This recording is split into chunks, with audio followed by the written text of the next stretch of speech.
ভাই ভাই ভাই ভাই আপনারা তাড়াতাড়ি আমার ভাইয়ের জানাজার ব্যবস্থা করুন। কি হয়েছে ভাই? কি ব্যাপার, এখনো জানাজা হয়নি? ইমাম সাহেবের হাতে কি দেখতেন না? কই দেখি। কি ব্যাপার, হাতে ট্যাটু আঁকানো? এক কাজ করুন, গ্যাস লাইট নিয়ে আসুন, হাতটা পুড়িয়ে ফেলতে হবে। আচ্ছা দাঁড়ান, নিয়ে আসছি। ইমাম সাহেব এই নিন।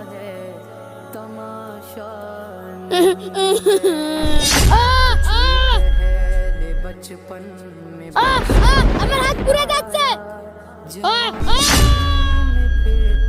দেখেছেন আপনারা, দুনিয়াতে ট্যাটু করার কারণে এত কষ্ট সহ্য করতে হলো, আর কবরে তো কষ্ট শেষ নেই। এই ট্যাটু হলো ইহুদিদের সংস্কৃতি। ট্যাটু করলে নামাজ রোজা কোনো ইবাদতই কবুল হবে না, আর এটা মুসলমানদের জন্য সম্পূর্ণ হারাম।